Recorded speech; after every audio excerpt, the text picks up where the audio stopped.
Steve McMurray, welcome to the Gnostic Media Podcast. This is episode number 251. We're here to discuss MKULTRA Australia. So welcome aboard.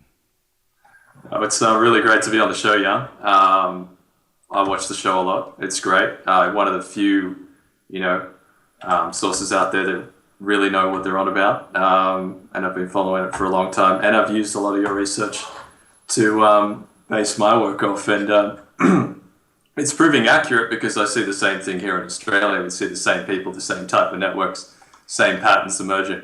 So it really is interesting when I can take some of your work, compare it to whatever it is I'm doing over here. I can see the same thing, the same outline. And it's interesting because I've gone from not at first investigating MKUltra, but the claims of a victim of ritual abuse and mind control.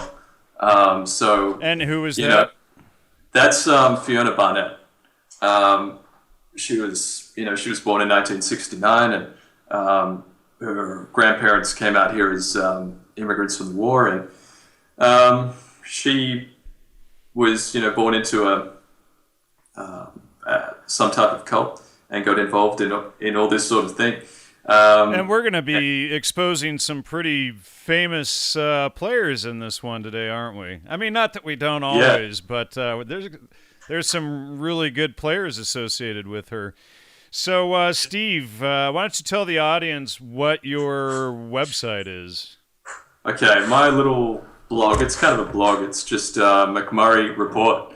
I've just put a few articles up there, mainly focusing around Fiona Barnett's story, and I've just been trying to gather information and trying to connect the dots about her claims and her recovered memories. And I've discovered that there's a lot of consistency with her recovered memories and reality. I absolutely believe that what she went through and what she witnessed did actually happen. And you've actually dug out enough to verify her stories, and that's a big issue because when you dig into a lot of these so-called MKUltra victim stories, they don't pan out, and you don't have the proper paper trail or amount of information or names or things that you can even follow up on. But you don't find that to be the case with Fiona, correct?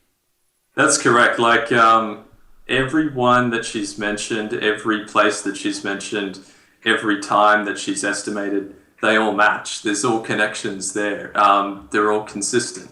And when I look at the amount of information that I have, I'm led to the conclusion that the fact that she could know all this and that all of the things she mentions matches and all the information that she presents, is consistent. She would have had to have been there. She would have had to have known how this thing worked. And just all the connections and relationships between people.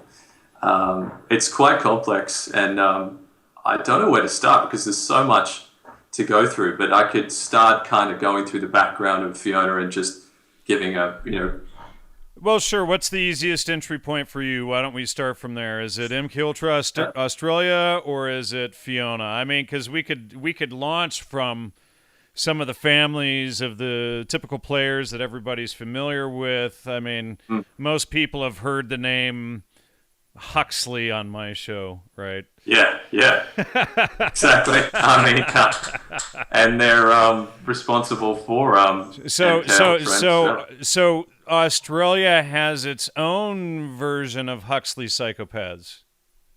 In fact, they are Huxley psychopaths. Is that accurate? That's pretty accurate. And I guess I could start because my research basically was directly from Fiona and investigating from there. I could start from the top, but I guess Fiona, her grandparents came out here after the Second World War, and her grandfather was in a Nazi war camp, and her mother came out here.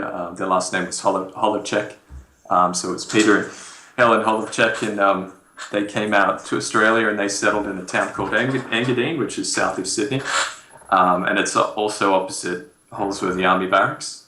Yeah, and I'm just going to have to stop for a sec if that's okay. Sure, go ahead. All right, Yeah. so, we're back. Steve's feeling a little bit under the weather today. You want to talk about that for a second, Steve? Yeah, I mean, this topic is pretty emotional for me because, like I got right into the thick of it. I realized, all this stuff that I was, interested in and investigating, just as a hobby was real. And then, well, one day you wake up and you realize you're right in the center of the hornet's nest type of thing. yeah, I just can't believe it. And, Like, basically, oh wow, this stuff is actually going on. and I flipped out. I mean, I just didn't know what to do. I cut off contact with people, especially Fiona, for a while, and I just couldn't handle it because I don't know what it was, but one night I had just people harassing me. I'll just leave it at that, and I just didn't know what to do. So. You become a jerk like me, and you play whack a CIA agent, or in this case, Yeah. Australian intel. What are they called again? I forget. Yeah, we've got ASIO and ASIS, and they're basically MI6, and they work with CIA very closely. Yeah, So, they're all in bed together. You have the British MI6, CIA, Australia, Canadian intel, Mossad, and a handful of others that are all pretty much the same agency. that's it. Yeah. So I guess when you get in and you begin to look at the intel work, you start to realize that the United States never really broke away from Great Britain. that's That it. we're totally in bed. That the intel agencies are all connected. They're all doing the same stuff. They were sending the doctors from England to the United States, to Australia, to Canada, and back again during all of these experiments. Probably got New Zealand in there too. That's it. And that's part of the story as well. With one of the main perpetrators in Fiona's case, we did find out by investigating that he was involved with the Nazi, the German army, and he was involved with the German-Lithuanian army. He was working as a doctor in the Luftwaffe at some points, but we can go through that. Where would you like to start? With the big names, or we go from the top? Well, we can why don't we go from the top down, since we might as well start with what people are familiar with. So let's get into who was Leonard Holden Huxley. Okay, now Or is, Leonard George Holden Huxley, excuse me. That's it. So he's from the famous Huxley family. He was sort of distant cousins with Aldous and Julian, but he was very close with Julian when he was growing up, and especially at Oxford University. And he was pretty much in charge of MKULTRA Australia, from what you've been able to gather. Is that correct? Just like my work with Aldous and American USA MKULTRA. That's absolutely correct. I mean, especially one of the key things, the first time I came across MKUltra in Australia was when I was looking at Sydney University, because Fiona had mentioned this was a place that was just key to it. All her perpetrators came from here. She was experimented on here. There was a lot of sort of research with hypnosis and multiple personality that I found. And it was, right at the time that, Antony Kidman was studying that. And that had been brought in by... Wait a second. Let's take a step or two back there. What was the name that you just said? So that's Antony David Kidman, and he is the father of Nicole Kidman. Now, ladies and gentlemen, yes, Nicole Kidman, the famous actress, Eyes Wide Shut, former wife to what's his name? Geez, now I can't even think of his name. What's his name? Tom Cruise. Tom Cruise. Thank you. You know, the Scientologist guy, and that's a whole other cult here in the L.A. area. But Yeah. so yes, you know, we're already on to the Kidman family and the Huxley family. All right, so keep going here. So yeah, and that was you know, when Leonard George Holden Huxley, through a group called the United States Educational Foundation in Australia, which was basically the Australian branch of the Fulbright program in Australia. So you had heads of Australian science and universities on this board deciding Now, on what programs. just to stop you a second, the Fulbright Scholar Program did come out of the U.S. Educational Fund in Australia, or USEFA. And that is actually a part of the U.S. State Department, the Fulbright Scholars. And we have guys like Webster Tarpley, who are Fulbright Scholars. And another famous one, I believe, is, yes, he's right here, Alfred Lamont Weber is a Fulbright Scholar, and he also worked with SRI and these, you know, he's a Yale professor. He also worked with these MKUltra organizations as well, but he's out there supposedly exposing this stuff when he's actually, it appears from my research that he's one of the key players. Sorry, go ahead there. No, that's absolutely right. And I mean, there are documented cases where, you know, people have reported on the CIA using the Fulbright Scholarship to insert, you know, their key people, whether it's, you know, espionage or whether it's just general, you know, spycraft, or whether it's MKUltra. Well, sure. You know, as speaking of spycraft, we have Brian Geisen, or John Clifford Brian Geisen, who's one. Arthur Galston, Dr. John D. McCaffrey, Dr. Martin T. Orn, who was another famous MKUltra player, and he was MKUltra Subproject 84, part of the False Memory Syndrome Foundation that they used to cover all of this stuff up with. Also at Harvard, Dr. Peter Van Summers, Dr. Raymond Cattell, Kenneth E. Wessels, Professor Noel Martin, Theodosius Dobzhansky, who, of course, was close pals with Julian Huxley, and his Theodosius Dobzhansky is the father-in-law to CIA agent Yale professor Michael Coe, who brought us the famous 2012 end of the world Mayan calendar fraud. And so we're right in the thick of it already. We've already exposed 4 or 5 agents, and we've only been talking here 5 minutes, Steve. We didn't already expose them all, did we? No, and the miraculous thing is that most of those names were inserted by Fulbright into the University of Sydney, and that is a major hub, and it really is a hub of the research that Fiona experienced, and also a lot of the occult things that Fiona experienced, and we'll get into that later. But focusing on MKUltra, I could start with how, I guess, one of the key perpetrators ties in with Sydney University and the network there. Because, for example, we had people like Gregory Bateson and Margaret Mead at Sydney University in the late 20s, and they were part of someone who's very key in the unknown perpetrator of Fiona, that whose identity I found, and that was very important because police couldn't find it. And Fiona had no idea who this person was, but she described him to me as being the reason that she was involved in basically a satanic cult and a victim of MKUltra. And when I first got in contact with her, she described this man as about 5'10". He had thinning black hair. He was a doctor. He was involved with a local medical practice in Fiona's hometown, which was right opposite one of the biggest military bases in Australia. And she described him to me as, he was involved with Nazis, who had set up, show up in Australia, and they were doing whatever they were doing.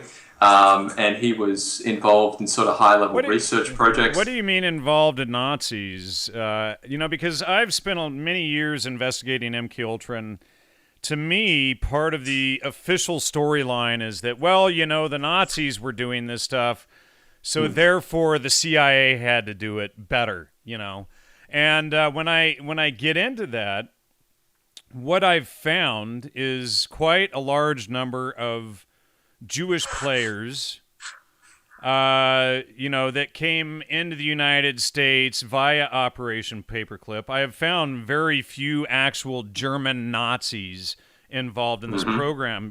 For instance, who's the guy? Rudolf Steiner. It's claimed that Rudolf Steiner, who is the German mystic, of course, Steiner is actually a Jewish German mystic. He was the one who influenced Arthur Stoll and Albert Hoffman at Sandoz to manufacture LSD. Now, of course, Rudolf Steiner is the founder of Waldorf schools, and he's a big occultist, big intelligence guy, all of this stuff.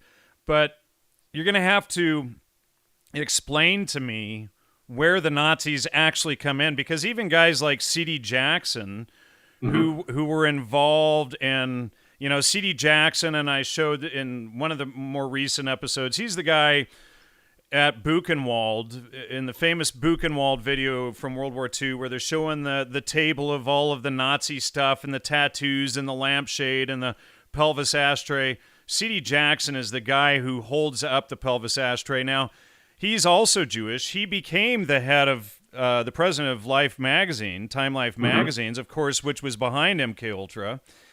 He's Jewish, and he was a key player behind U.S. psychological warfare. So again, there's all of this stuff that shows that it's these, Jewish players behind the German psychedelic studies or what have you. And would you believe this? I mean, Rudolf Steiner ties into this as well. Oh, he sort does. Of distantly, but it kind of the connection's there. And that's the thing. I mean, I thought this guy was a fully blown Nazi at first. He did work with Nazis. He was involved with Nazi officers in Lithuania. He was working with the Luftwaffe as a doctor.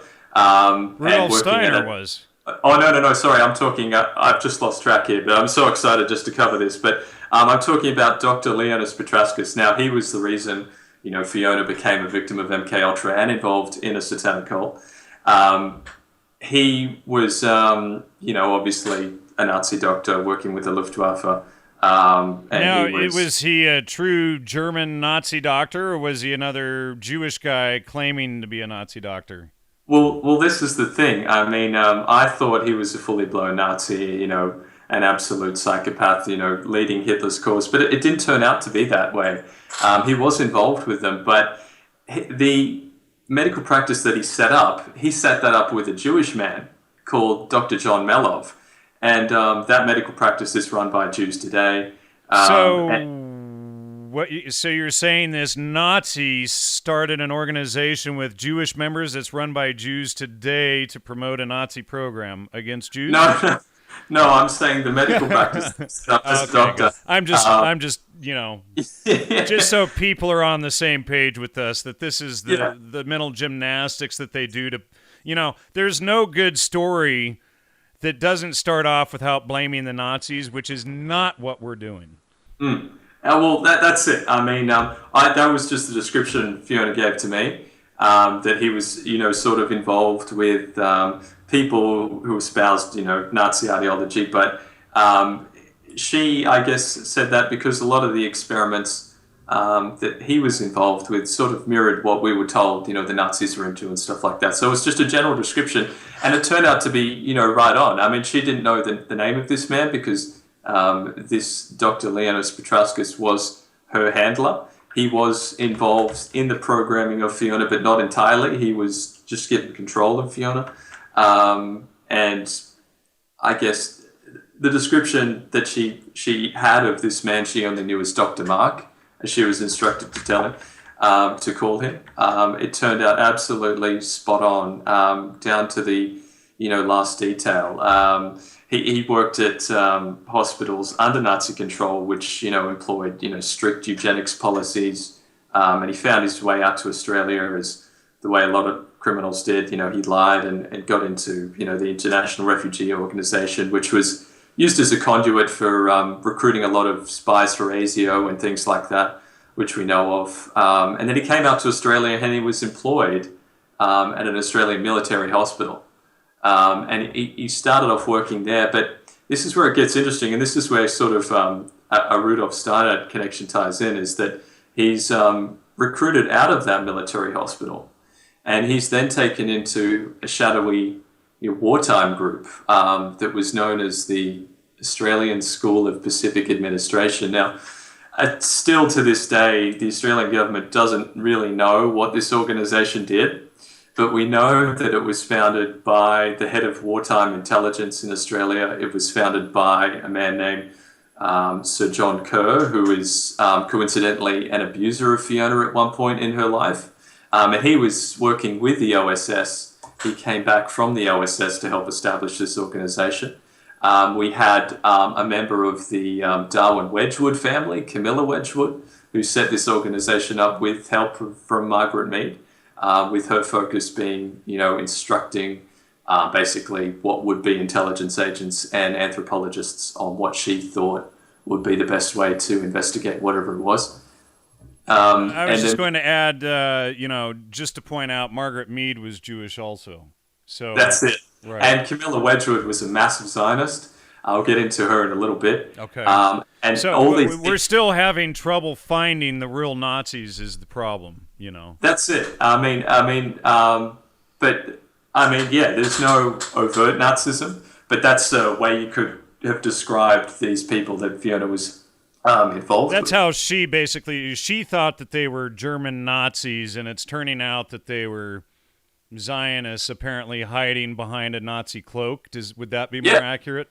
It's pretty accurate, although there were Nazi war criminals in Australia, which I think were involved with this, and she used that as a description of this man, which turned out true. That was that, but there were some other people involved. Going back to this organisation, the Australian School of Pacific Administration, Margaret Mead was involved with that. And people involved with setting that up later became CIA agents and involved with MKULTRA in Australia. And they were all from the University of Sydney. And when he got recruited into that organisation, and he was taught there, he was trained, and basically all the people who would graduate from this organisation would go over to Pacific Islands like Papua New Guinea and Manus Island and all these different places where they would help establish, Australian colonies. And there was a lot of work with anthropology, a lot of medical research, a lot of virus research, and stuff that tied into MK Naomi. But I will get into that. So Leona started here in 1949, and he came with a friend who he immigrated with at the same time, now Vincent Zegas. And I believe he was, brought over here by the Australian military as well. And his research was really interesting. But when they both got there, they were both taught by Camilla Wedgwood and James McCauley. Now, Camilla Wedgwood's really interesting because I believe that she was influential in Leonas's vector in his career and where it went. Because just loading her up in the web brain now, she came from the Darwin Wedgwood family, and she was the daughter of, if I get the name right. You mean the Darwin Huxley Wedgwood family? That's it. They're all inbred. They're all intertwined. And her parents were first cousins. So she died at the age of 55, so I guess prematurely. Maybe that had something to do with it. But might explain some of the cuckoo psychopathology there. That's it. And she was really pushing what Margaret Mead did with, I guess the reported sexualization of cultures over in the Pacific Islands and things like that, and coming back here and basically promoting it as, the way, young children should be brought up in society. But I can get into that later. But I can go through her family a bit. So her family, her father was he was a colonel in the British Army, and he was connected to intelligence, and he had a lot to do with Zionism, and he was involved with the, let me just load it up here, in the First World War. Let me just get that. Yeah, he was involved with the Zion Mule Corps and the Jewish Legion, and I guess the role that they played in, in the First World War. Not too sure about that, but I've got that in there. Now, I guess it was interesting because he was involved with the Theosophical Society a little bit. He had a book published by them, which was The Future of the Indo-British Commonwealth, which dealt with the idea of creating a new world order, and that religion wasn't the answer to it, and there would have to be an idea of universal brotherhood to secure the new world order, essentially. Changing Images of Man, Stanford Research Institute, and then going back to Margaret Mead and Gregory Bateson and Joseph Campbell and the rest of them. That's it. And he was married to, up until I think about in 1917, to Ethel Bowen Wedgwood. And she was obviously the mother of Camilla Wedgwood, and she was very close to Rudolf Steiner, and that's where he ties in. And she did a lot of translation of his work, and she was involved with the Anthroposophical Society, and she did a lot of writing for them, and she was heavily influenced by Rudolf Steiner, and I believe that there was an influence on Camilla, and her involvement with Leonis, because I've got him connected to the Theosophical Society in Australia, and I'm seeing these connections here, and I'm like, oh, hang on, what's going on here? Maybe there was something going on there. But Camilla's interesting because her third cousin was also in Australia a couple years beforehand, and his name was James Ingle Wedgwood, and he actually helped to establish the Ordo Templi Orientis in Australia, and he was friends with Aleister Crowley, and he was, involved with the Rite of Memphis Mizraim and all this high Freemasonry stuff. And, that group of people were headed just down the road from this Australian School of Pacific Administration in a suburb called Mossman in Sydney. And it's within walking distance from the two. So you've got the head of all occult happenings with the Theosophical Society in the Southern Hemisphere, just within walking distance of this Australian military intelligence group. And I noticed that, and I was thinking, hang on, it might be a connection here. And, we know that Leonis was connected to the Theosophical Society. We've got the documents and the recordings with his daughter that she was involved with the Theosophical Society and all these occult groups. And just to give people a tip, some other names that pop up right there that we've exposed. Of course, Alan Watts, Aldous Huxley, this Leonis Petrauskas that you were talking about, Jiddu Krishnamurti is another one, Joseph Campbell is another one, Mahatma Gandhi, of course, Rudyard Kipling, U.G. Krishnamurti, William T. Stead is another, of course, Rudolf Steiner that you just mentioned, Helena Blavatsky, of course, helped create it, along with Annie Besant, etc. And this ties directly to the Fabians. Of course, the Fabians goes right down into the Frankfurt School and the AJC, which Joseph Atwill and I have exposed recently in our shows on Unspun. And so that, and then the American Jewish Committee, the AJC, goes right down into the Macy conferences and down into MKUltra. That's it. And I mean, that Jewish connection and theme is pretty much present in all of my... That's, and I'm dumbfounded to find this highly touted German Nazi connection. I've been looking for about a decade. Have you found that strong tie yet to the Nazis to justify all of this yet? No. I mean, you can see it through some of the German mysticism, but that gave birth to Nazism in some way, a little bit. Right, so you can't But put the cart before the horse type of that's it. scenario. Right. So That's it. But it right. has more to do with Jews than Nazis, and I just found that fascinating. I Yeah, mean, so where are all of these so-called MKUltra researchers who justify all of this stuff, and the CIA who used the Nazis to justify this stuff? I mean, what planet are they from to make these kind of connections when anybody who actually checks this stuff realizes that MKUltra was, I mean, from my own researches, I would say 50 to 80% Jewish. Would you say that would be an yeah, accurate absolutely. assumption? Yeah. Yeah, from what I've discovered in the connections from the names that I've investigated, they're just surrounded by, Jews. I mean, there's no other way to say it. I mean, they just are. And it really is a key factor in all of this and why it happened. But going on with Camilla Wedgwood, I mean, she actually taught Leonis Petrauskas and his best friend Vin Zegers, and so did another man by the name of James McCauley.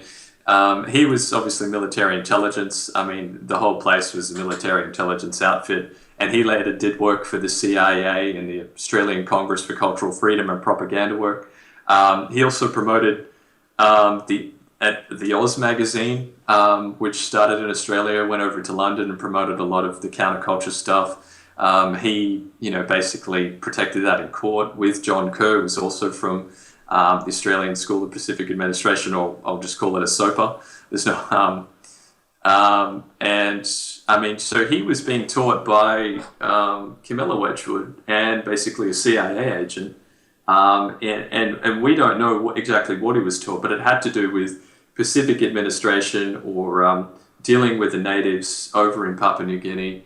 And he was a doctor. He specialized in internal medicine.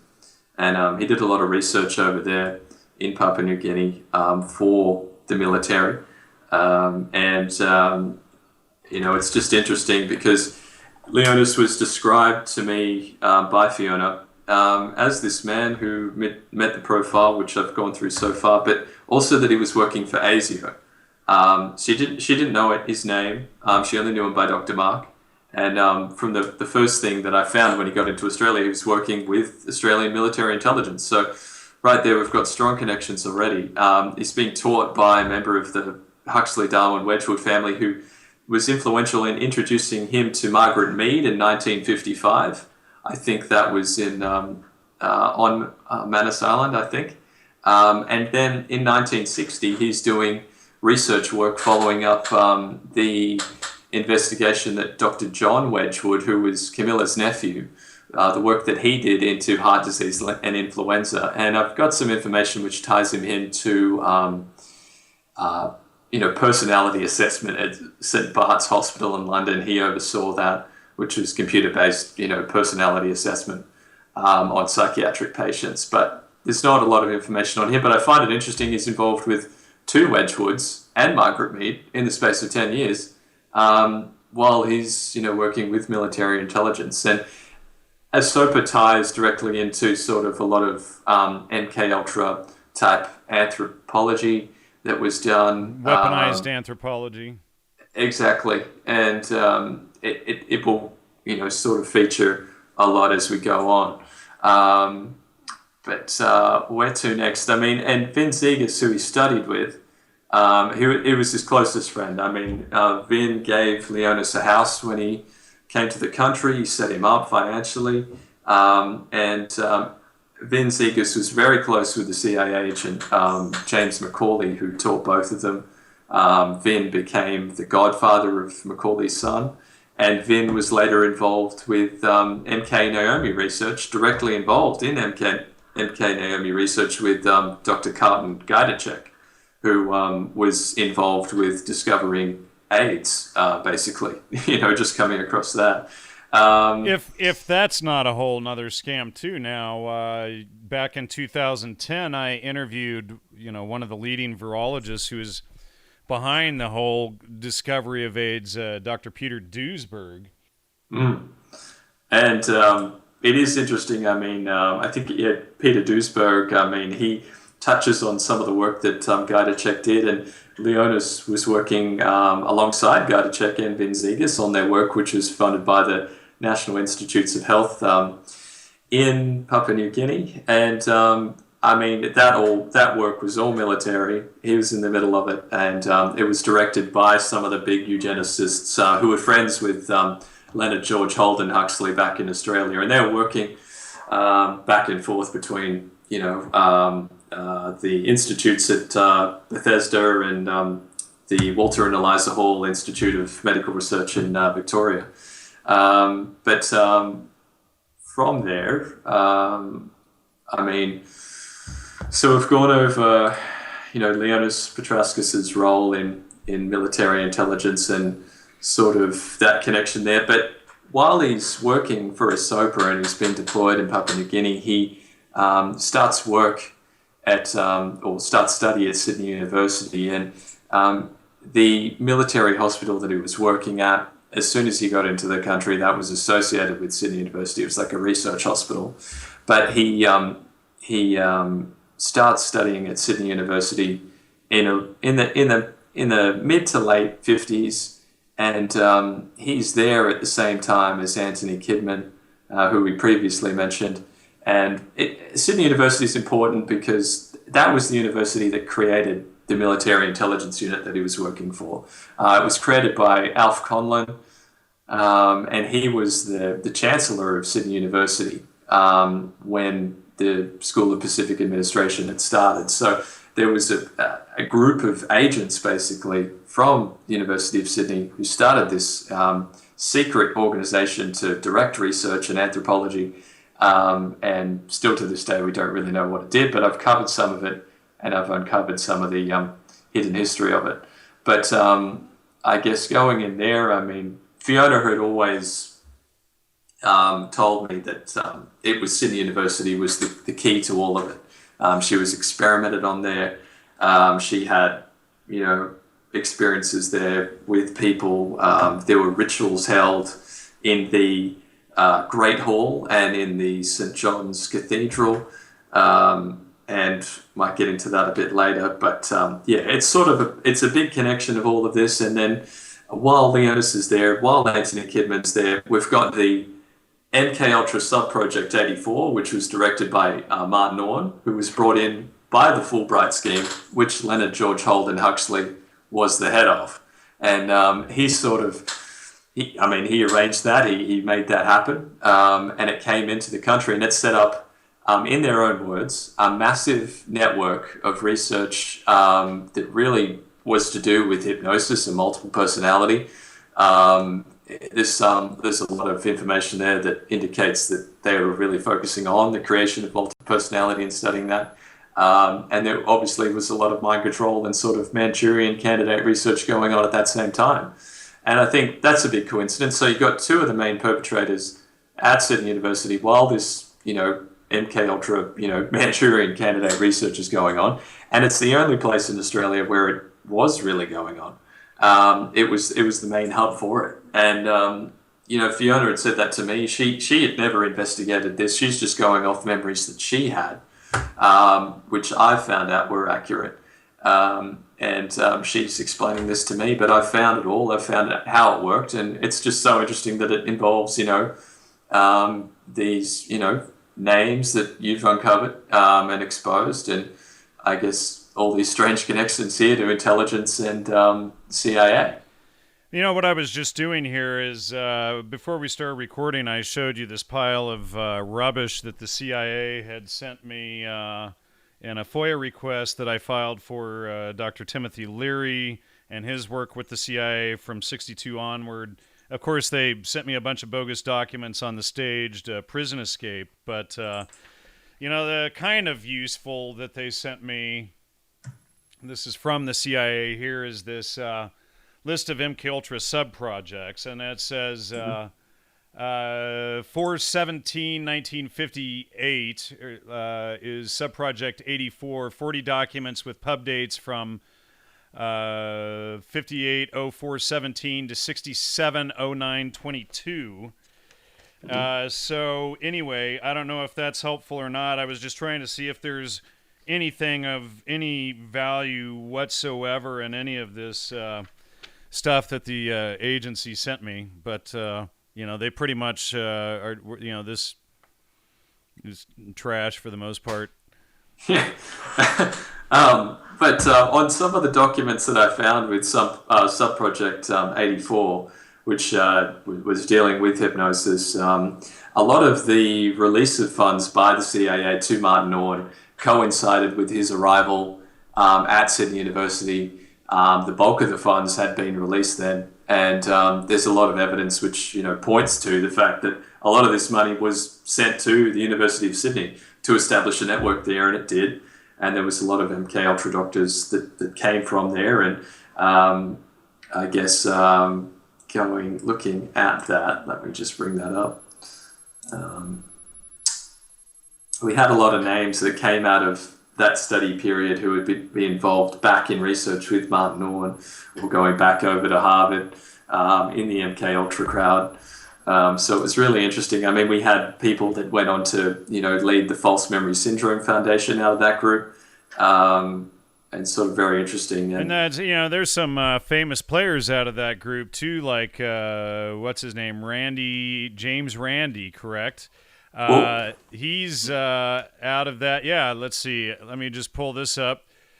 Yeah, James Randi was part of the False Memory Syndrome Foundation. So even that is a double rap lie there, because you have James Randi supposedly exposing CIA Mossad operatives like Uri Geller, while apparently James Randi is one of these, from the evidence, in my opinion, it appears that James Randi is also an agent, also working with the CIA. Apparently, there is evidence to suggest that he's another one of these Kinsey pedophiles on top of it all.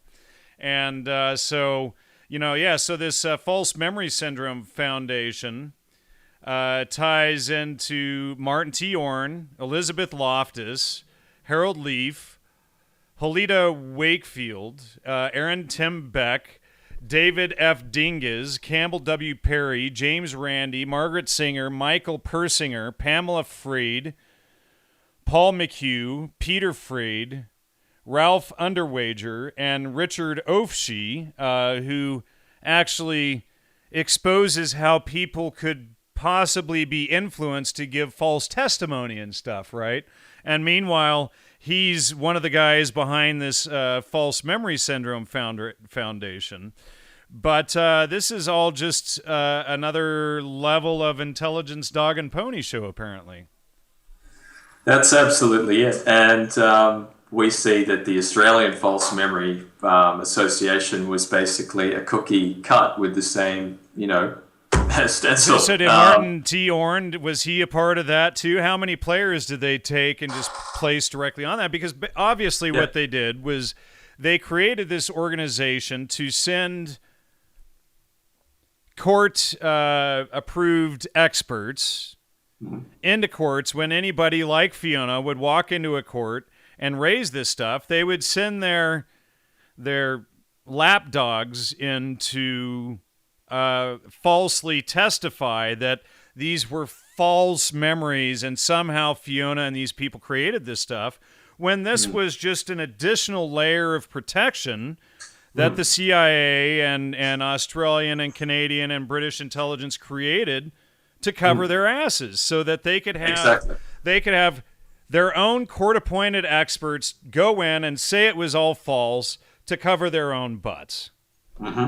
And we've got Martin Orne, Aaron Tim Beck, and James Randi, all connected to Antony Kidman. So Aaron Tim Beck was a massive influence on Antony Kidman and his work in CPT. He spent a lot of time training with him, and he was a close associate. Martin T. Orne was obviously at Sydney University, set up the MKULTRA Network at the same time, Kidman studying there. And then James Randi, he ties into it. I might touch on that later, but he was basically working very closely with the man who funded a lot of Antony Kidman's private research. And so I can see the connection through there, and that tied into a lot of eugenics research. But we should focus on Antony Kidman now, I think, because we're at that point in the 60s at Sydney University. So he's studying there. He studies psychology there. He kind of changes over to the University of New South Wales to go into biochemistry. And then he studies there, and he gets a scholarship with the American Cancer Society. He goes over to Hawaii, but he doesn't do a lot of research in Hawaii. He's doing most of the time at St. Elizabeth's Hospital, which is... all right, well, that's all right. So St. Elizabeth's Hospital, for those of you who don't remember us covering it last week, that's where Augustus Owsley Bear Stanley went to. That's where he submitted himself when he was 16 before he became the LSD guru, one of the leading LSD manufacturers, working directly with Billy Mellon Hitchcock, and the whole Millbrook Mansion clan. And he was also the Grateful Dead's sound engineer. He created the wall of sound for the Grateful Dead that we just covered Tuesday.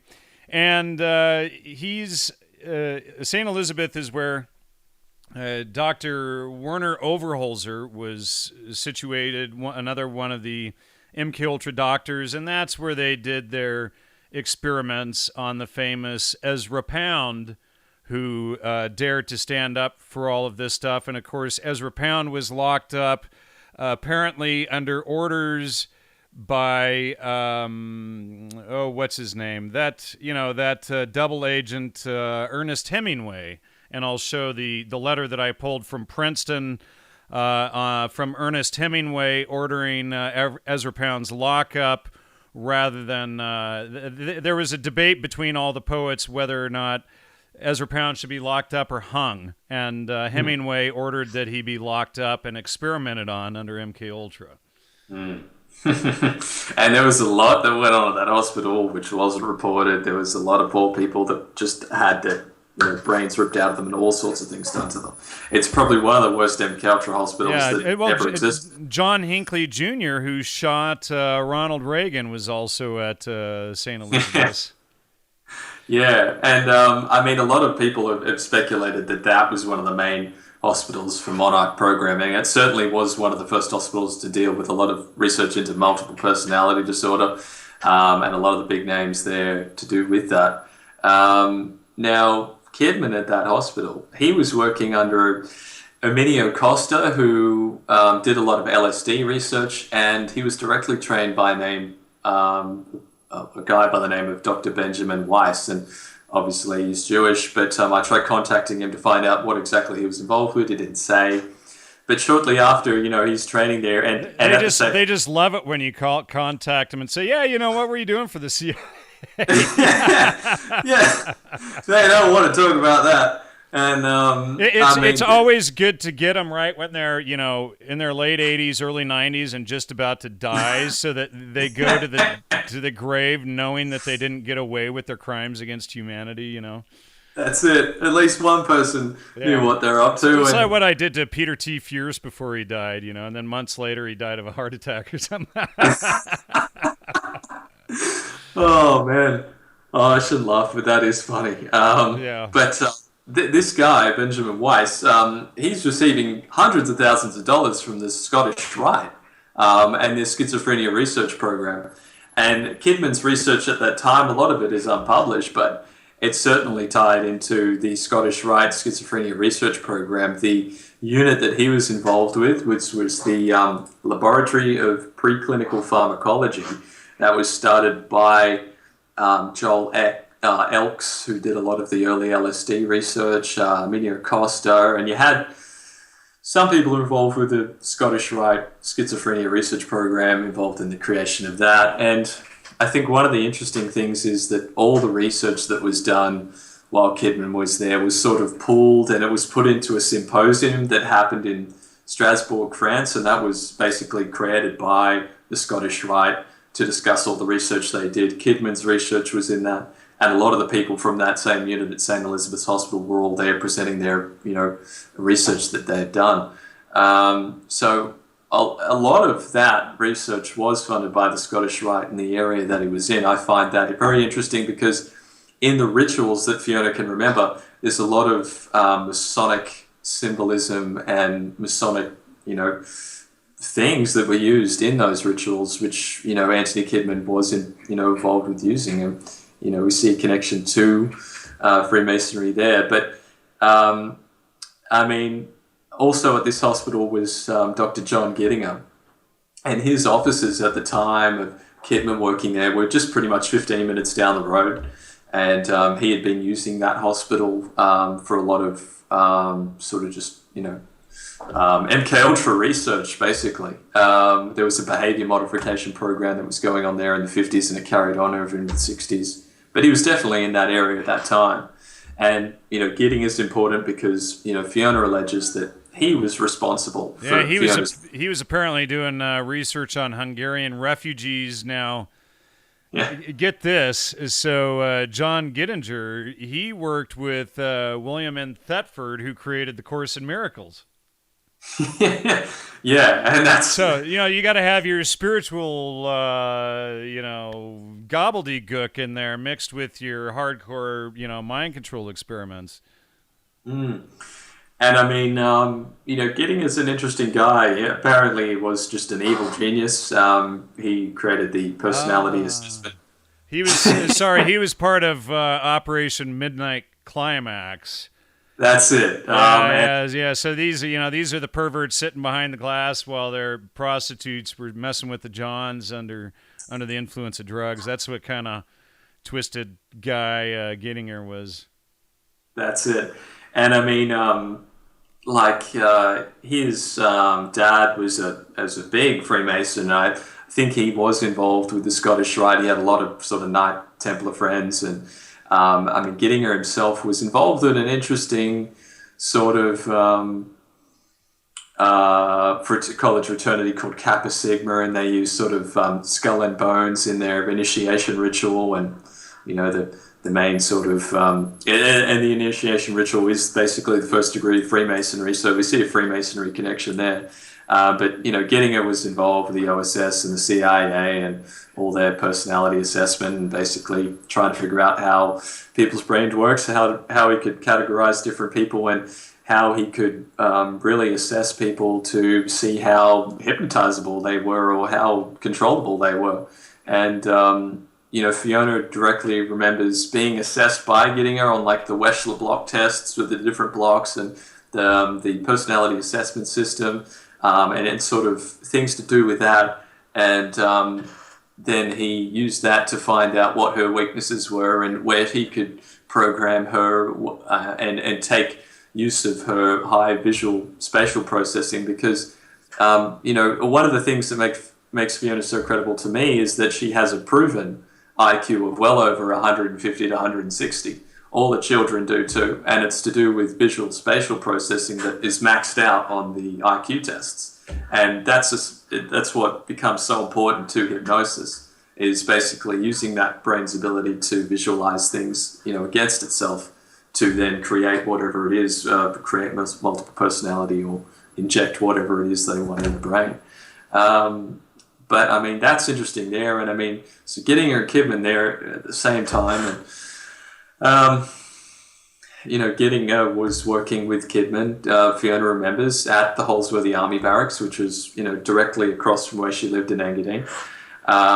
It's interesting because Kidman comes back, he leaves the hospital in 1972, but also who came to Australia in 1972 and lived not far from Kidman was basically one of the directors of John Gettinger's CIA front company, which is the Psychological Assessment Associates, and that was Robert E. Goodnow and Jacqueline Goodnow, and they tie very deeply into the MKULTRA Australia Network.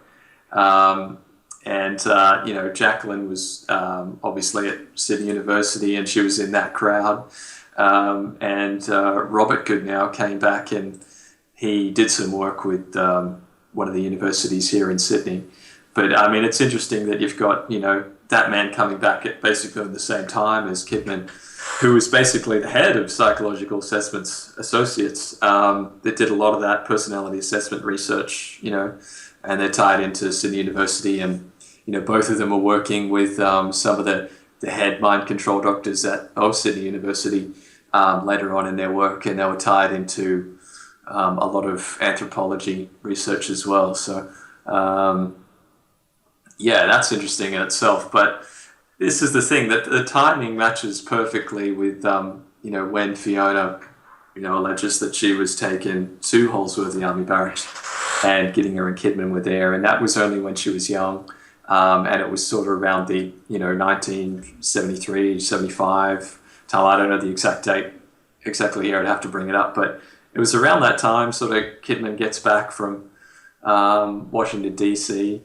and he's there. He sort of took a learning role. He wasn't directly involved with the programming, but Fiona remembers that he was sort of involved with sort of the videos that she was forced to watch as part of the programming, and sort of overseeing and learning how that programming worked. She didn't hear any of the mention of Monarch programming. She was brought up in this environment to become a member of the organization that these people were apparently associated with, and she remembers them talking about something to do with a Jason project, and it was to do with creating basically super soldiers, and how they could improve sort of like, I guess, the strength of soldiers, and their ability to fight, and their intelligence. And that sort of ties into a lot of the work that Kidman did on, it's very complicated what she describes, but that's what was going on at Holsworthy apparently, as soon as Kidman got back. But going from there, it is interesting to see that Kidman's in Australia. He's involved with Sydney University in that research at that time, and also is linked to the Neuropsychiatric Institute at Callan Park. Now, Callan Park is interesting because that was basically run by, for a long time, and a lot of the units were created by Harry Bailey, and he was one of the most notorious MKULTRA doctors in Australia. He killed about 60, 70 people, and he was trained by William Sargent, Ewan Cameron, and Robert Heath in like sort of psychosurgery and lobotomy. And Harry Bailey himself made a gay person straight, just with removing parts of the brain, like I think that was Robert Heath did. We learned that from him. And did you know that Ewan Cameron was part of the Nazi tribunals? And then it doesn't surprise me. And then he actually came out saying that the German mind or mentality had to be stopped. And then he's running all of these horrific human experiments up in Canada. I mean, he's the in-your-face hypocrisy doesn't get any better than with these kind of clowns, No, it doesn't. It's just the same thing. It's just a bunch of psychopaths, and they just don't stop in what they do. It's just ridiculous. And but going back to Kidman, at that time he's doing all sorts of strange research, injecting diphtheria into mice. A lot of sort of research on maxing out the nervous system, and a lot of research was funded by the government that he was doing, and he was then working at the University of Technology in Sydney, and a lot of research to do with muscular dystrophy and finding the specific genes that cause this syndrome, and a lot of that ties into sort of eugenics research. But going from there, where was I? Sorry. Back on Harry Richard Bailey. Sort of the experiments that Kidman was doing at that time tied directly in there, and he was involved with some research there that was basically a unit of Sydney University, and you had Harry Bailey at Sydney University at that time as well. And interestingly, it was me and Fiona and my associate Shane Nagel. We were in Engadine. We were filming parts of Holsworthy Army Barracks and Fiona's grandparents' house and things like that, in the medical center. And we stopped at in like the car park of a McDonald's to go to the bathroom. And Fiona's just striking up a conversation with one of the people that walked out of McDonald's, and she happened to mention about this doctor and how bad he was and why she was there and why she was recording this and what he had basically done to her. And this resident from Engadine, Pam, she was actually a patient of Leonis Petraskis's, and both her and her husband remembered him. And she was actually sent by Leonis to Harry Bailey for, I can't remember the exact reason, but she was given medication that was totally inappropriate, and she started growing hair on her face. And I mean, a lot of these crimes by this man are being investigated by the police now. There's still an ongoing investigation, but I mean, that's just one person we randomly bumped into the town that Fiona was from, and Leonis had the medical practice in, which apparently, according to the husband of Pam, who we interviewed, there was a lot of talk about experiments going on there. Sort of children had nasogastric tubes up their nose, and there was strange things happening at that place. But sort of going off onto Harry Bailey there, but he was definitely very involved in the MKULTRA Australia Network. He was the owner of the Chelmsford Private Hospital, which basically he was working with William Sargent at the time, using a lot of Sargent's deep sleep methods, and he was inducing people into long periods of sleep. And he was really reckless. He wasn't as professional as Sargent. Sargent didn't have that many deaths. He still obviously killed a few people, but Harry Bailey just had no regard for anything at all. Sort of like you and Cameron and some of these guys, just completely out of their minds. Yeah. It's too bad that the CIA couldn't focus on themselves and how to control psychopathology as the threat to freedom and all of that, That's it. Then they could just shut down themselves, and we'd have this utopia that they were trying to create. Oh man.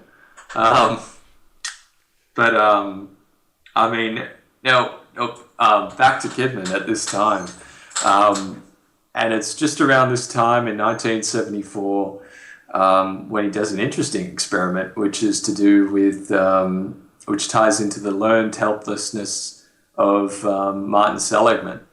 And I believe Martin Seligman is Jewish.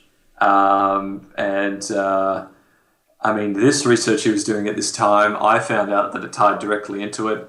Yeah, and then he creates this whole optimistic child thing out of the learned helplessness. I mean, talk about diametrically opposed, right? Like, that's it. They just completely invert it, which they're great at doing. They love it. Oh yeah, it's just Kabbalistic nonsense, Oh, gee, let's take this and flip it. Yeah, and he's there. He's basically. He was head of that unit at the University of Technology, Sydney, at the neurobiology unit. Interestingly, he's working and employing the son of the head of the Australian School of Pacific Administration, who was military intelligence. That he's working with him there. And this research is basically investigating the neurochemical aspects of learned helplessness. So Martin Seligman did a lot of research with electroshocking dogs and humans. So sorry to interrupt you. You get this. So this guy, Martin Seligman, is still alive. Mm-hmm. And he works in the field of positive psychology. That's it. It's so sick. And man, these guys are just all right. I mean, so there's another one we're exposing. He was born in Albany, New York. Mm-hmm. And earned his bachelor's at Princeton, summa cum laude, and B.F. Skinner, who is MKULTRA. Mm-hmm. And, this guy's right in there. He's pretty much escaped my radar. He's in the brain database, but I mean, this is somebody that we should probably contact and get on camera as a living CIA MKUltra doctor, and that's my opinion, to avoid any libel, slander, in case we're wrong. But it would be good to actually, maybe he should sue us so that we can get this stuff on the court records and expose these guys. Exactly. And he had a very sort of long relationship with Kidman up until he died. He was promoting the positive psychology crap that tied into basically a group that was funded by the Dalai Lama and Paul Ekman to push this positivity crap. And now, for those of you who don't know, the Dalai Lama, all right, he's CIA. He's been CIA since the 1950s. Tibetan Buddhism is one of the oldest systems of mind control, so it was a natural fit for the CIA, and they just bonded. So he goes around the country promoting Tibetan Buddhism as a system of social control for the agency. That's essentially what the Dalai Lama does. Mm-hmm. That's it. And they were right in there pushing that crap. Sort of in conferences and things. But at the time that Kidman was doing those learned helplessness experiments, you had Seligman at Maudsley Hospital working with Hans J. Eisner, who's very important to MKUltra Australia. He was the director of MKUltra Sub-Project 111, and that actually was tied to research at Leonard Huxley's Australian National University at the time, and that had stemmed from research at Sydney University going to Leonard Huxley's University, which he headed at the time. And MKUltra Sub-Project 111. That's it. And I think that was to do with what was it to do with now? He was working directly with Humphrey Osmond and Abram Hoffer, who worked directly with Aldous Huxley. Yep. You don't have to go far and you find a Huxley. It's just crazy. Boy. Yeah, it's amazing to me that anybody can, see the Huxleys as anything but a bunch of psychopaths. I mean, the Huxley family, they're responsible for the deaths of millions of people. They've wrecked millions of lives. And, of course, they would wear that as a badge of honor. So, yeah, they think it's great. They're just... But, the entire Huxley family should be tried for crimes against humanity and, tarred and feathered and dragged through every town and every country on the planet and then locked up in a display for wild animals of some sort, I mean, these are the true psychopaths. In fact, in the 1940s, Aldous Huxley used to live on the next mountain ridge in the next mountain town here.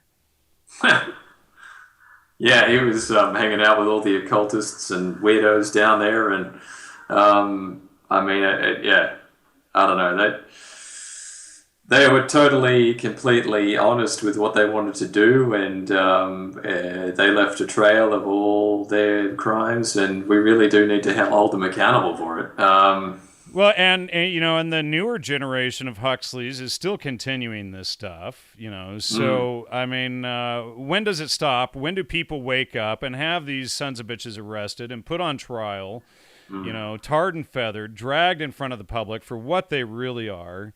Them and the whole lot of all of these psychopaths, really. But the Huxleys are, there's no road in MKUltra that doesn't lead to the Huxleys. That's it. They're involved right in the center of every major thing that was related to and involved with MKUltra, and it's just fascinating. And I mean, what boggles my mind is how they got away with it for so long, and how the general public was so duped into believing their garbage. This stuff, required reading in U.S. high schools, Brave New World and stuff like this, which is a blueprint. But it's mind-boggling to me that the Huxleys have gone on with what they've done. I mean, the only person who's ever lived that you could even remotely compare Aldous Huxley to and their crimes against humanity would be Leon Trotsky, who had like 45 million Russians murdered. I mean, we're talking the worst extreme psychopaths ever in history. That is that's Aldous Huxley, but the Huxley family in general. I mean, these are extreme criminals. Now, I mean, just the psychopathy was really evident in Leonard George Holden Huxley in Australia. I mean, he'd come out here basically doing research for the Royal Air Force of Britain, and he was brought out by the Australian government to do a lot of research to do with trajectory of advanced weapons and nuclear weapons and sort of things like that. But he was involved with a lot of the British nuclear experiments in Australia, and that irradiated the whole of Australia. And anyone born, 10 years, within that period, I mean, you can find the isotopes in the bones of people that have passed away. I mean, it affected a whole generation of genetics. And Julian Huxley came in to Australia to oversee that. And I mean, at the time, they're saying, oh, no, it's not going to hurt anyone. It's fine. We can test these nuclear weapons. We can test hundreds out here in the middle of the desert in Australia. And I mean, it was Leonard George Holden Huxley's role to study the atmospherics of the nuclear weapons, where the radiation would go and how it would disperse and all this sort of stuff. And it irradiated all the cattle and all the farmland and all the food, all the milk was tainted. And it probably caused a whole lot of cancer in Australia and altered genetics. Julian comes out here and he says, oh, no, it's fine. I mean, it's not going to hurt anyone. And then a couple of years later, he's saying, oh, no, it's the worst thing. It can cause all sorts of genetic disorders. We've got to ban nuclear weapons. And it's just funny. I mean, did they know what it would do to genetics? They did test on some soldiers. Whether or not that was on purpose, they did. You've got Huxley's involved in basically ruining a whole generation's worth of genetics, just in Australia. And plus he's running MKUltra and all that crap. At what point do you just clip the Huxley family tree? Speaking of the eugenics tree, at what point do you clip the Huxley family tree so that the rest of humanity can evolve to... I mean, of course, they promoted Darwin also, so that's pretty sick. But, I mean, eventually you have to cut off... You have to trim that part of the tree so that the rest of humanity can survive. Yeah, I mean, we really need to hear from the current Huxley family members and track them all down. And just as you said with like Martin Seligman, we need to really see what they're up to. And I mean, every single member of the Huxley family should be monitored and studied and watched and spied on constantly. And if they crap in the woods, the public should know about it. Because they're always up to something, and the family has a history of psychopathy and genocide against the rest of humanity, and it's been going on for generations, since at least the mid-1800s, if not long before then. So eventually, the rest of humanity needs to wake up and cage these people like the animals that they are. Yeah, absolutely. I mean, you've got to stop them. They're still continuing the work, and it's still going on. So, we do need to stop them and hold them accountable. There's no question. But going on to Leonard Huxley here. Now, I guess he does tie into a lot of the organizations which did oversee funding for MKUltra projects and weaponized anthropology. One of them is the Australian Academy of Science, which he was the head of and involved with between 1953 and 1962. So the main years for MKUltra research in Australia, he was the head of that. And it was modelled after the Royal Society of London. And it's interesting, at the same time, in the 1960 period, you had a Huxley family member as, I believe, head of the Royal Society as well. So it had all the heads of genetics there, and this was at a time where, Julian, a couple of years beforehand, had spoken to a bunch of anthropologists. Julian Huxley and Thomas Henry Huxley headed the Royal Society, and then you've got Hugh Esmer Huxley in there, and and then of course this is where guys like Rupert Sheldrake that promote this crap pop up. Oh, and we haven't talked about Arthur Stoll for a little while, who is, of course, Albert Hoffman's boss at Sandoz, and Arthur Stoll is the one who really created LSD, from my estimation. And they passed over the invention of it to Hoffman to cover up another decade or two worth of human experiments that they had done. Sorry to interrupt you on that. No, that's good. I mean, yeah. But this Australian Academy of Science, it used to be called the Australian National Research Council, and that financed a lot of Gregory Bateson's and Margaret Mead's and Camilla Wedgwood's anthropology research in the Pacific Islands. And that was really headed by a man named Alfred Radcliffe Brown, and he was really influential at the University of Sydney. He was working with Bronislaw Malinowski, who was basically head of Camilla Wedgwood, and a lot of that research, how do we control the society? And of course, Margaret Mead studied under Malinowski, right? That's right. And I mean, he was Malinowski was part of the British Social Hygiene Council, which Camilla Wedgwood was a part of as well.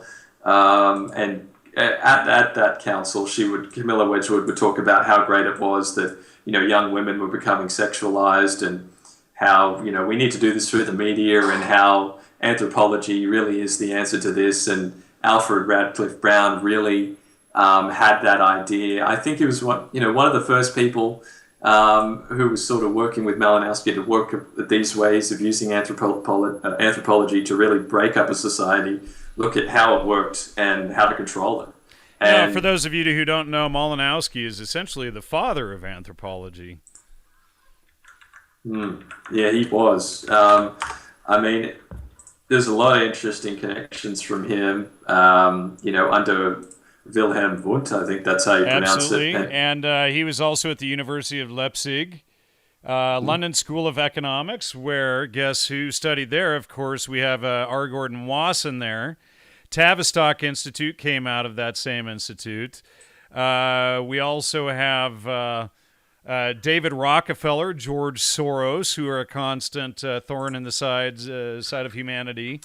And Mick Jagger also studied there. And Camilla Wedgwood studied there, and just that whole group. That ties into right, and it was also created out of the same Fabian Society that we talked about earlier, that connects directly to the American Jewish Committee, that connects directly to the Macy Foundation conferences, that connects directly to MKUltra. That's it.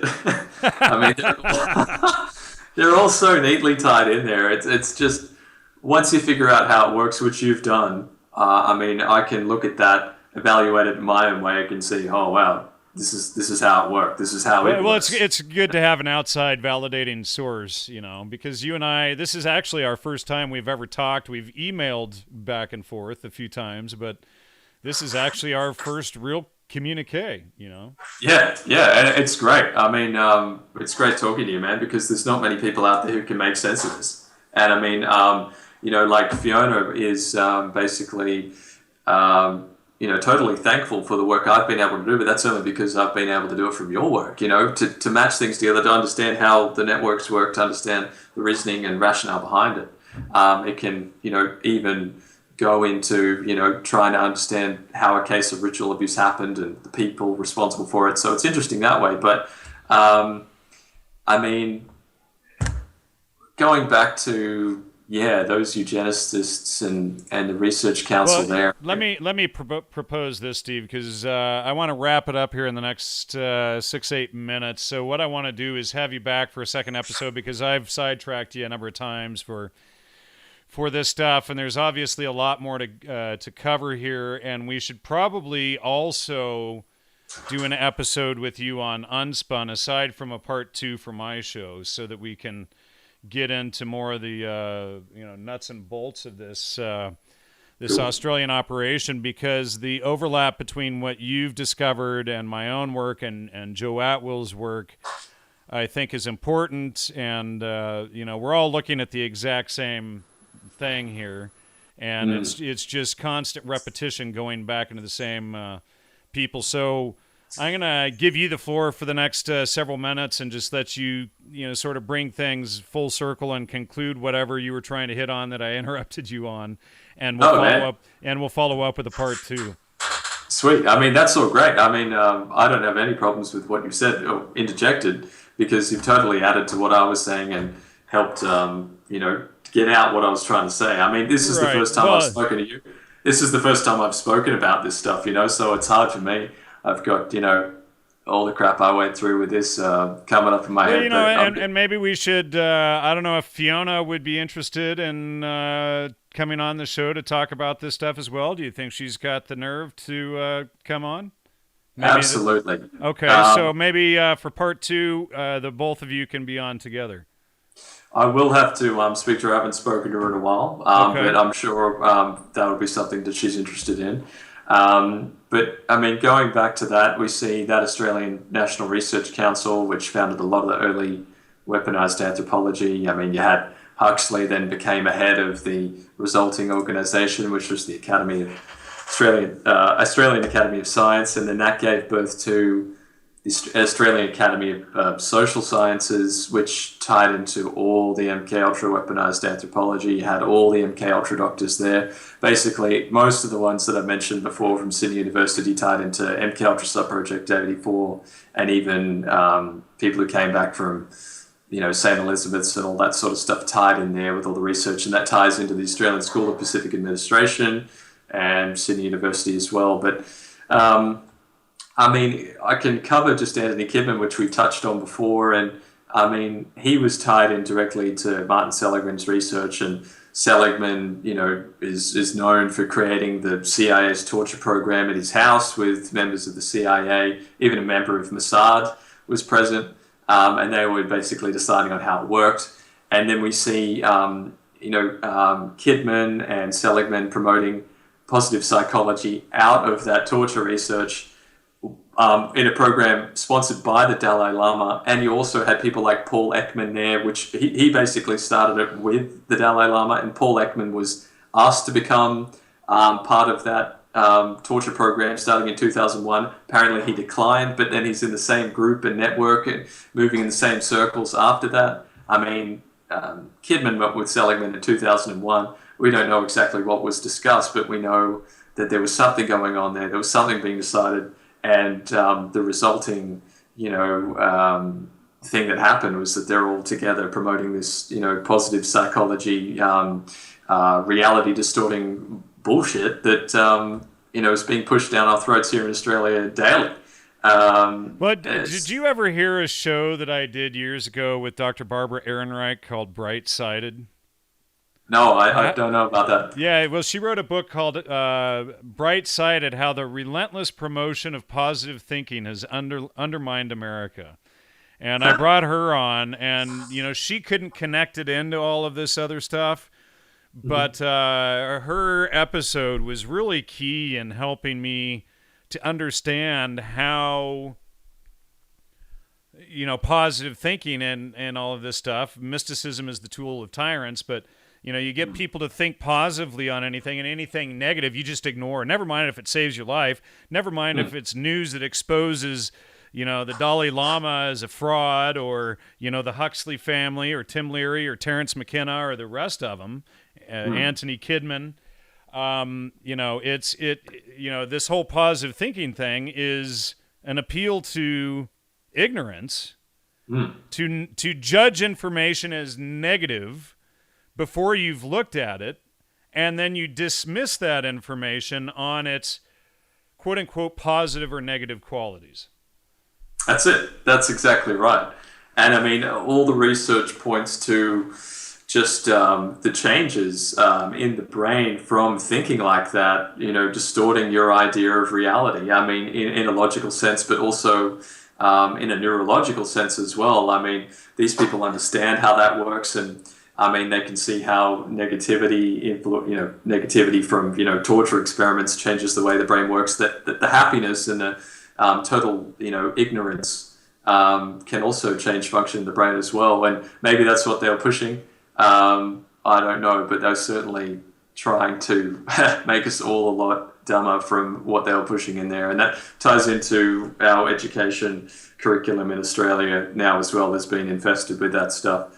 Everywhere, yeah. With Common Core and all of this stuff. They're promoting that crap all over the world. Yeah, and they're clearly afraid of the real human potential. People are clearly far more intelligent than they want us to believe or realize. Otherwise, they wouldn't spend these billions of dollars and lifetimes to create systems for dumbing down and systems for mind control and systems for deception to keep us from figuring out who and what we really are. Absolutely. Yeah. They really don't like what we can become. As you said, they're scared of it, and they're doing everything they can to stop it. I think we're getting there, and I think we will beat them. I think so too. Here's the thing. With cockroaches, they scatter whenever you turn on the light. This is how you always know that the CIA and these intelligence, occult clowns, all of these guys who use deception for all of this stuff, they always have, this is why they have to create these secret societies and commit pedophilia and these sort of things behind the scenes so that they have something over on each other. This is the only way that psychopaths are able to work with each other, because otherwise the psychopaths would always be stabbing each other in the back. So by creating secret societies and by diddling little children and stuff like this, they have this one-upmanship that they can play on each other. But the fact that it's all based on deception and lying, their perceived intelligence above everybody else is based on these types of tactics, and never their ability to be honest, never their ability to actually build something for real, never their ability to empower others, shows that they are in the by far weaker, more vulnerable position. Sure, they can whack us or they can, slander us in the media and stuff like that, but the truth is always going to be there. People can always dig through the primary research and expose this stuff, and they're always going to be afraid of people like you or I, and if they whacked you and me for exposing this, somebody else, hundreds of others would fill our shoes tomorrow, so, yes. They're always going to be afraid of the truth getting out. Cockroaches always scatter when you turn on the light, No, that's exactly right. And, I'm pretty sure we're going to beat them. And, they are scared of us totally. And they really don't like anyone just having a look at reality for any amount of time, because it's not hard to figure out what these people are doing. But isn't that just it, what you just said? Because it's the belief that reality exists, that reality is real. And then it's the implementation of the trivium method that completely unravels all of this. Exactly.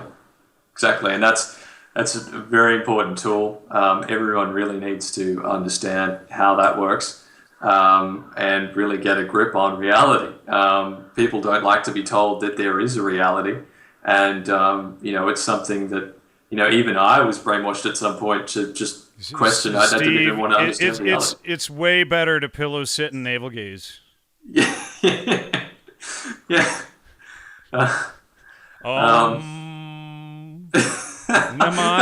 Namaste, Steve. Thanks for coming on. And, Oh, it's great talking to you, man, because, you really understand how it works, and help me understand how this whole operation in Australia is unfolded. It's good to know that there's somebody on another continent who gets this stuff. Oh, that's good. Yeah, no, I'm learning it all, and I've still got a long way to go. But all right. Yeah, well, what are we going to talk about next week? Well, I mean, I've been all over the place with the program in Australia, but we can go into more depth about, the key roles and, Antony Kidman. And also that ties into like Nicole Kidman and a lot of, things to do. I mean, she herself was a bit of a Scarlet Woman, a bit of a whore of Babylon. And, she ties into all these secret societies. Kidman ties into all these secret societies. And then you've got, just all sorts of strange things happening. But I could focus on sort of more of the current program and a lot of the weaponized anthropology and how that has affected Australian society. And I guess, there's a lot to cover. I've just got so much information, I don't know how to go through it. So that's why it's good if you interject, because like there's so much we can cover. You mentioned the name and I've already got like 3 or 4 connections right into it. So, yeah. I mean, it's all so tightly connected that it doesn't matter who you mention, it will end up discussing everything if we just go along. It doesn't matter, in which order. I just typed in Nicole Kidman Scarlet Woman and it pops right up. Yeah, she was the Scarlet Woman in Moulin Rouge. She's the lady in red. Yeah. Yeah, well, not only that, but in Eyes Wide Shut too. I mean, exactly. Yeah. Oh yeah. Boy. They just love to flaunt this stuff right in our face. So, we're gonna. I mean, there's nothing like when you catch them rubbing their nose and shit. So. That's it. All right, Steve, we'll talk to you next week. Great show today. I appreciate your time. We'll have you back soon, and we'll get you on Unspun soon as well. That's awesome. Thank you very much for having me on. You're welcome. And give out your website one more time. McMurrayReport.com. That's MCMURRAY report.com. It's just my blog. It's just got a couple, articles on there and stuff that I've got over, a lot of research, and especially to do with Fiona. If you're interested in that, have a look at that. And that's just my blog. So that's about it. All right, great. Thank you so much. No worries, man.